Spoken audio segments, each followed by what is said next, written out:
Assalamualaikum warahmatullahi wabarakatuh and very good day to all the listeners. Today, our group will present about the Zakat and Sustainable Development Goals. First of all, let me introduce myself and my group member. My name is Muhammad Izham bin Muhammad Noor. Next, Khairul Anwar bin Muhammad Mukhtar. And lastly, Muhammad Ibn Farhan bin Zani. So, let's move to another slide. This slide about the introduction of our topic. As we know, Malaysia is a country that have their own rules and law that govern the life of the Muslim community because all the people in Malaysia have been organized to practice the Islamic values in their life, and this rule will cover about the Sharia matters including about the zakat. Next, in administration of zakat in Malaysia, all the things that relate with Islamic religion or Malay custom, it was regulated by the Majlis Agama Islam and Adat Istiadat Melayu according to respective state. And in administration, Kelantan is the first state that use and refer this council as their management in collection or distribution of zakat.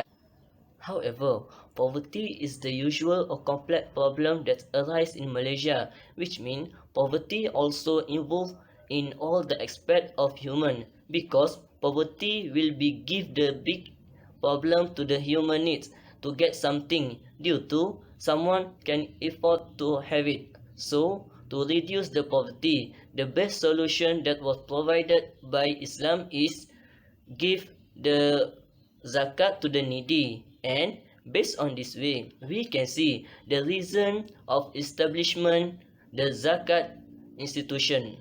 Next, the purpose of distribution of zakat fund is to change the Muslim life, to decrease poverty, to protect the Muslim welfare, and zakat also can develop the infrastructure of Muslim society. At the same time, zakat can improve our economic country.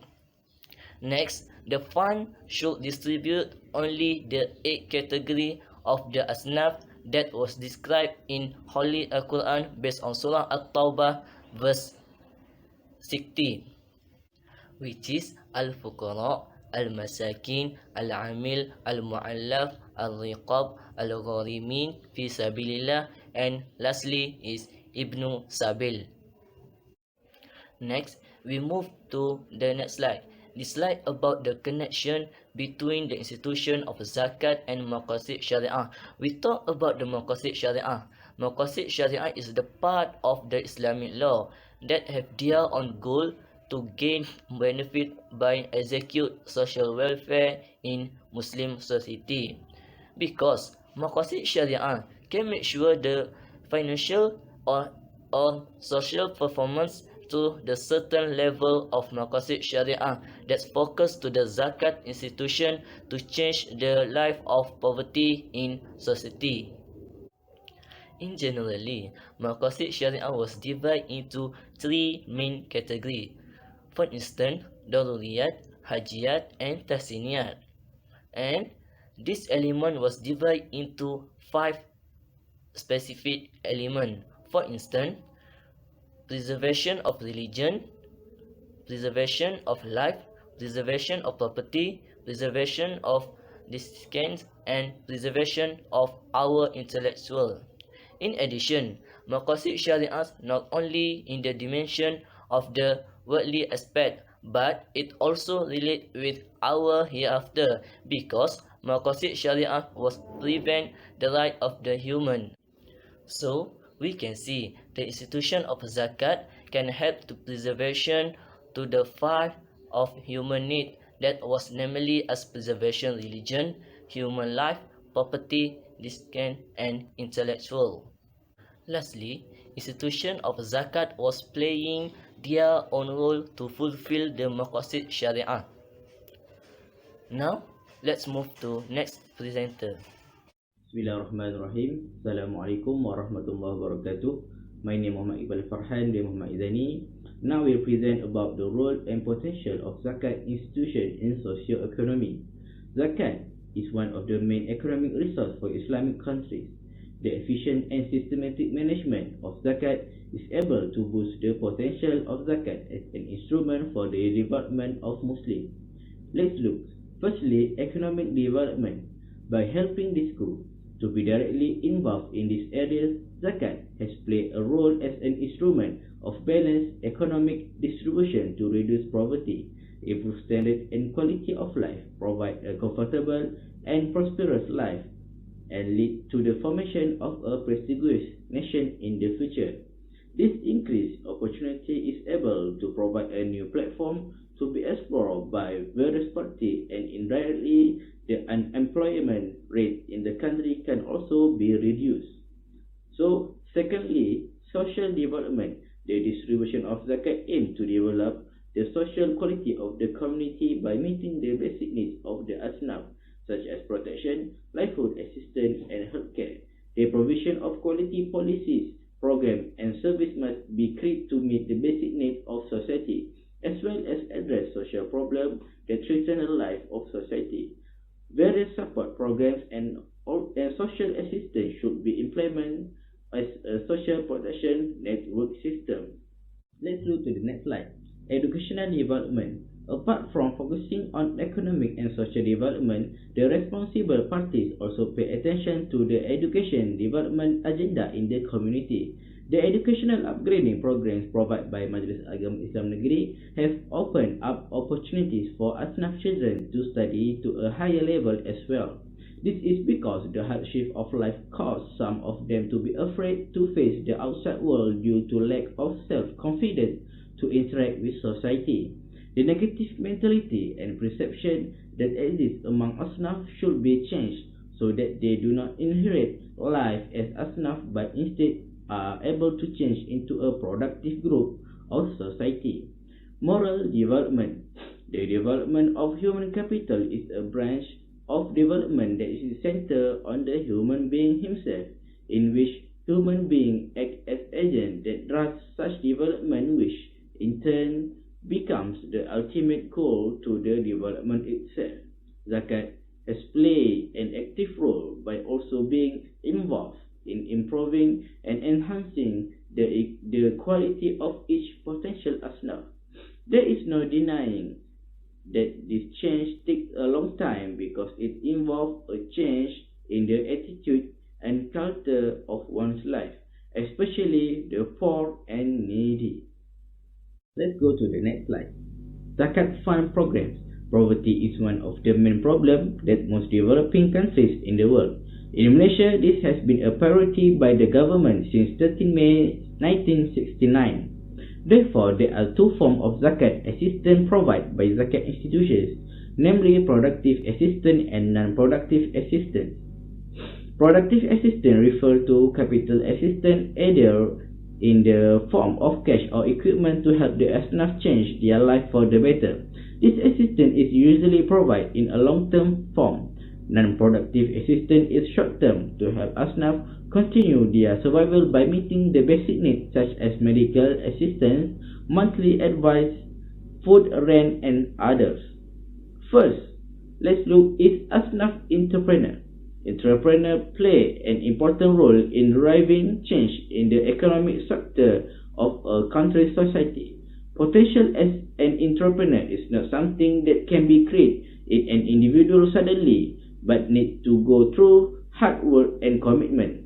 There are 6 business categories set by Lembaga Zakat Selangor, namely business, agriculture, livestock, and retail. Let's look to the next slide.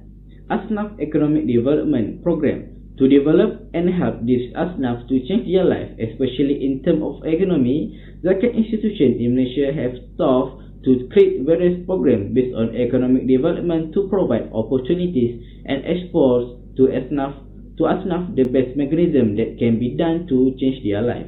Lembaga Zakat Selangor also provide training and course for participants of entrepreneurship-related programs. Challenges.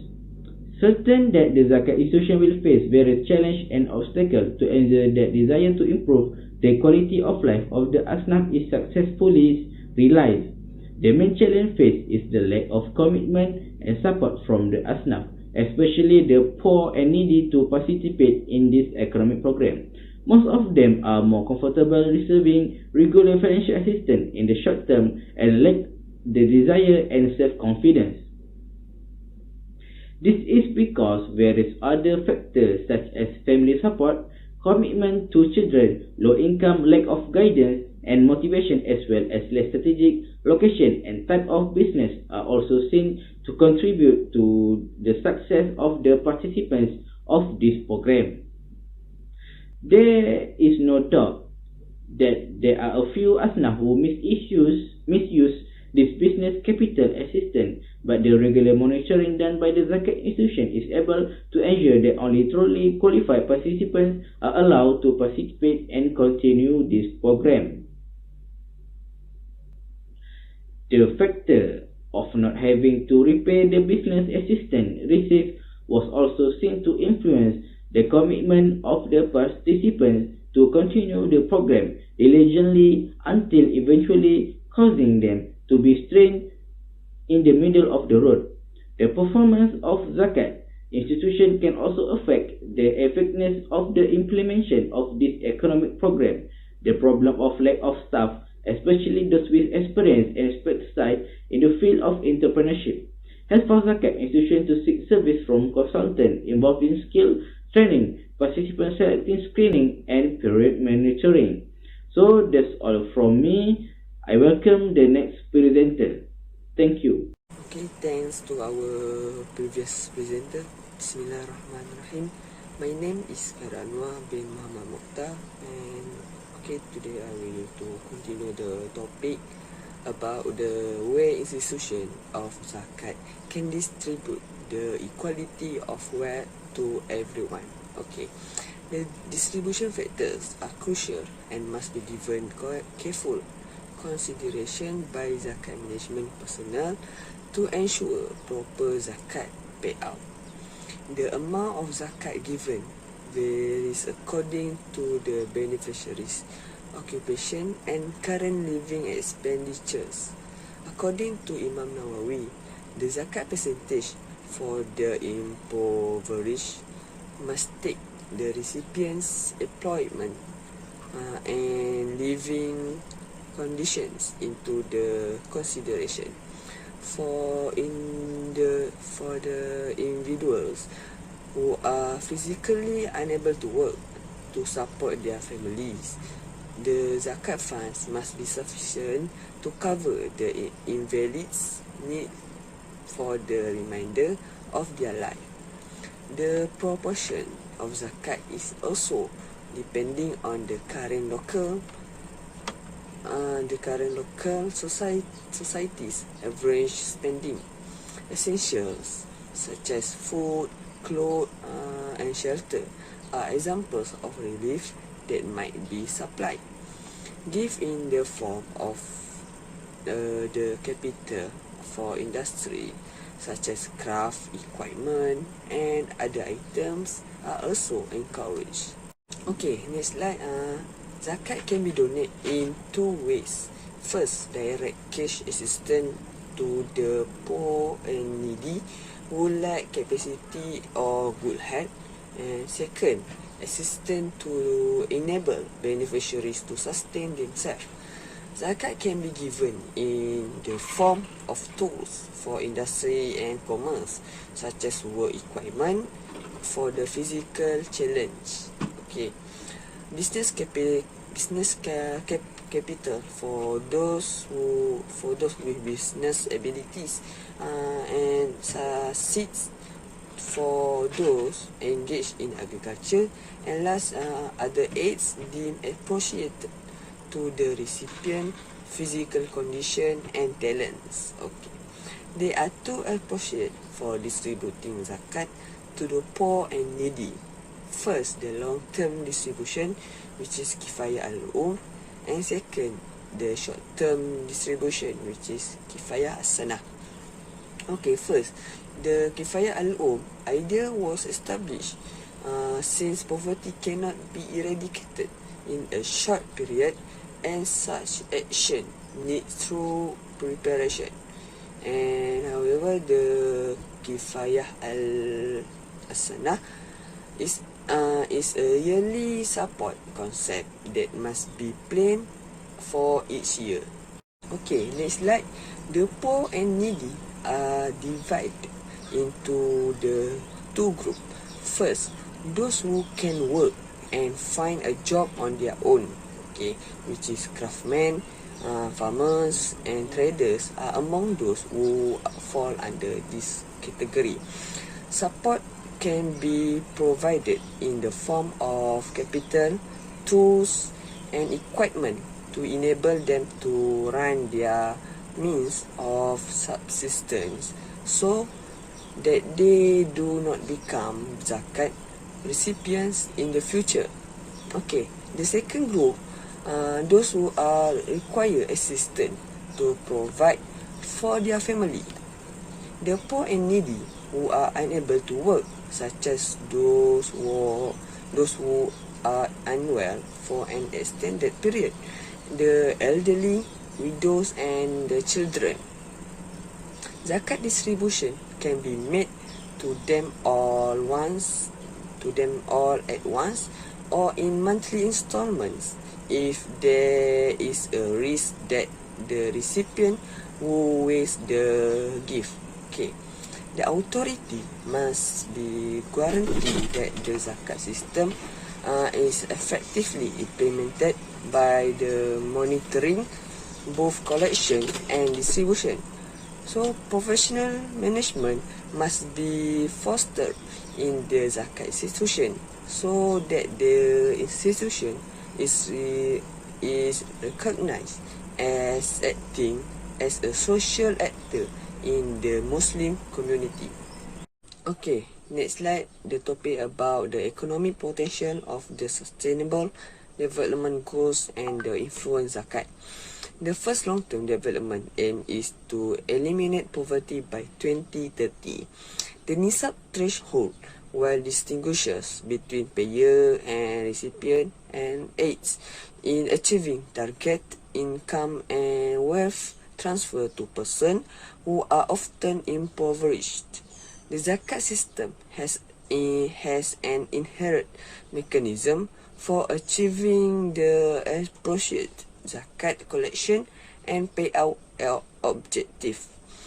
Okay, the second long-term development aim is to eliminate hunger. The zakat institution are very helpful in providing economic support to underprivileged individuals who are not guaranteed food due to low and unsustainable wage. Assistance in the form of capital injection, improving entrepreneurial knowledge, financial management, marketing, product and brand quality, guidance and continuous monitoring of potential beneficiaries are to become entrepreneurs. Okay, next slide. The sustainable development aim of an excellent education is critical for attaining lasting poverty exit, skill and capacity building, and ensuring upward social mobility. Once people have adequate assets and expertise for the venture, financial institutions can come to their aid. Most base schools exist in Muslim majority nation and they efficiently generate zakat payments to guarantee basic religious and secular education. Last, the most important sustainable development aims for achieving a sustainable decrease of poverty and guaranteeing upward socio-economic mobility are decent work and economic growth. On the one hand, zakat transfers from endowments supplies families, those with more wealth and nisab, to endowment deficiency households that can exist in providing income assistance and affordability for skill training programs. Zakat also be used to subsidize educational and health institutions, therefore contributing to human capital development and the creation of respectable jobs. Okay, that's all from me. Thank you. Thank you for all the presenter. So, I will conclude about our topic. First, institution of zakat is very important to the Muslim because it can help the needy to build or create their new lifestyle or to make sure the needy no longer live in poverty. At the same time, the needy can be like another person who will achieve their goal in their life. The process of distribution of zakat is good and efficiently. It can lead to influence the collection in the future because the people have trust the institution of zakat can distribute the fund and manage it to the right path, such as distribute to the right asnaf. In addition, zakat can lead the individual to be a responsible and caring person to the society and community in environment, and it will arise the brotherhood, cooperation in society as well as spirit of goodwill among the community and zakat payers. Lastly, zakat is the one of the portion to the charity system in Malaysia, and with the zakat, the poor or needy can change their life from the poverty maybe to be someone that have the property to survive their life. Add-ons can reduce the poverty or homeless people in Malaysia. That's all from us. Thank you.